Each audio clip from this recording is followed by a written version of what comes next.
Hello guys, তোমরা দেখছো young Bengal internet YouTube channel. Guys, চ্যানেলটিকে সাবস্ক্রাইব করো, কোনো ভিডিও ছাড়লে সেই নোটিফিকেশন তোমরা পাবে। আজকে ইম্পর্টেন্ট টুর্নামেন্ট আছে, টেট ভার্সেস সিবিজি, 10 ওভারের খেলা। আর এই খেলাতে ইম্পর্টেন্ট কিছু আমি ব্যাটসম্যানদের কথা বলবো যারা আজকের ভালো খেলবে। আবার কিছু ব্যাটসম্যান আছে আজকে ফ্লপ খেলার চান্সও আছে, ঠিক আছে। বিশেষ করে জনি বেস্টস আজকে ইম্পর্টেন্ট টার্ম কার্ড হতে পারে বন্ধুরা। কারণ কি, এর সিলেকশন পার্সেন্ট তোমরা যদি চেক আউট করো তাহলে দেখবে যে খুব কম মানুষ তাকে নিয়েছে টিমে, ঠিক আছে। খুব কম মানুষ নিয়েছে, ঠিক আছে। আর হাই রেঞ্জের যাদের সিলেকশন আছে, যেমন হচ্ছে পিস সল্ট কিন্তু খেলবে।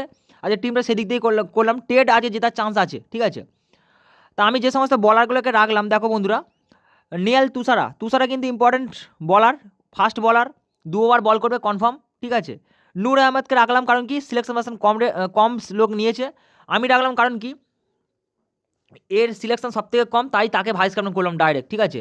যদি জিতি তাহলে পুরো ডাইরেক্ট গ্যান জিতবো, আর যদি হারি পুরোপুরি হারবো, ঠিক আছে। কারণ বন্ধুরা দেখো, গ্যান জিততে গেলে বিশেষ করে তোমাদেরকে রিস্ক নিতেই হবে। একটা প্লেয়ারের উপর তুমি রিস্ক নিতে পারো বা দুটো প্লেয়ারের উপরে রিস্ক নিতে পারো। আমি ভাইস ক্যাপ্টেনটা সম্পূর্ণ রিস্কই রাখলাম, ঠিক আছে।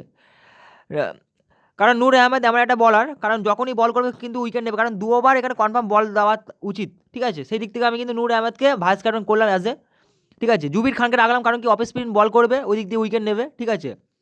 তারপর এই জালিকে রাখলাম কারণ এই জালি বন্ধুরা দেখো, এ কিন্তু অফ স্পিন বল করবে বোলিং সেশনে, বুঝতে পারছো। এই জালিকে রাখলাম। তারপর হচ্ছে আদিরও ইম্পর্টেন্ট, কারণ কি ফাস্ট বলার, ঠিক আছে। কায়েল মারাসকে ক্যাপ্টেন করার কারণ হচ্ছে বন্ধুরা এটাই, সিলেকশন পার্সেন্ট খুব কম আছে, ঠিক আছে। আর ভাইস ক্যাপ্টেন বেশি লোকে করেছে, কিন্তু ক্যাপ্টেন খুব কম মানুষ করেছে, তাই ক্যাপ্টেন করলাম। মায়াসের দিক থেকে আমি কোনো রিস্ক নিলাম না, ঠিক আছে। রিস্ক নিলাম বলিং সেকশনের দিকে। আমি চেঞ্জও করতে পারি, চেঞ্জ করে আমি কিন্তু ক্যাপ্টেন হচ্ছে নূর আহমেদকে করে দিতে পারি, আর ভাইস ক্যাপ্টেনটা কিন্তু কায়েল মায়াসকেই করবো। এটা হচ্ছে আমার ফাইনাল টিম বন্ধুরা, ঠিক আছে। তোমরা চাইলে আমার মতো সেম টু সেম টিম করতে পারো। তোমাদেরকে বলে দিই বন্ধুরা, যে ব্রাউন এ কিন্তু অ্যাজ এ ওপেনার ব্যাটসম্যান কিন্তু সিলেকশন পার্সেন্ট খুব কম, কারণ একে মানুষ ইগনোর করছে, ঠিক আছে। যে সমস্ত প্লেয়ার কিন্তু ইগনোর হবে তারাই কিন্তু খেলবে, এটা কিন্তু মাথায় রাখতে হবে। জ্ঞান লিগ এইভাবেই যেতে বন্ধুরা, ঠিক আছে। এবার একটা টিম করে তোমরা জ্ঞান লিগ জিততে পারো, অথবা 3টে টিম করে তোমরা জ্ঞান লিগ জিততে পারো, কিন্তু কিছু টার্ম কন্ডিশন আছে বলে দিই।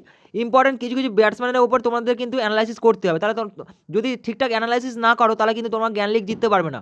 যেমন আমি অলরাউন্ডার সেশন থেকে দেখো, টি পায়রাকে রাখার কারণ হচ্ছে কি মানে ফাস্ট বলার, 2 ওভার বল করবে কনফার্ম, ঠিক আছে।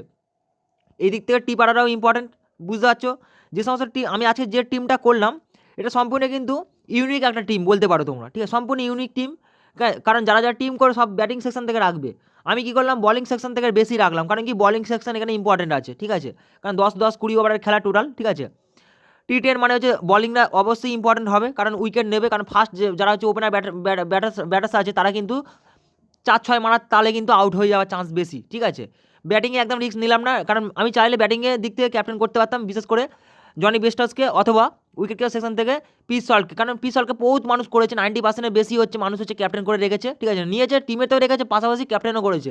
কিন্তু আমি চাই না যে সল্ট হচ্ছে ক্যাপ্টেনের পর্যায়ে থাকুক, ঠিক আছে। আমার টিমটা আমি সম্পূর্ণ ক্রিয়েটিভ করলাম। তোমরা চাইলে কিন্তু তোমরা আমার মতো সেম টু সেম করতে পারো, অথবা অ্যানালাইসিস করে টিম বানাতে পারো। তো তোমাদেরকে বলবো অবশ্যই ভেবেচিন্তে টিম বানাবে, ঠিক আছে। খেলায় হার জিত আছে, অ্যানালাইসিসটা ইম্পর্টেন্ট। ড্রিম 11 জ্ঞান লিগ জিততে গেলে বন্ধুরা একটু মেহনত করতে হবে, মাথা খাটাতে হবে, ঠিক আছে। সম্পূর্ণ আমি অ্যানালাইসিস করে ভিডিওটা করলাম। আর তোমাদেরকে আমি রিকোয়েস্ট করবো অবশ্যই আমাদের চ্যানেলটিকে সাবস্ক্রাইব করে রাখো। কোনো ভিডিও চলে সেই নোটিফিকেশন তোমরা পার ডে পাবে, ঠিক আছে। বাংলায় আমি ভিডিও করি, পার ডে নোটিফিকেশন পাবে। তোমরা যারা দেখছো দেখার জন্য ধন্যবাদ। Thanks for watching this video.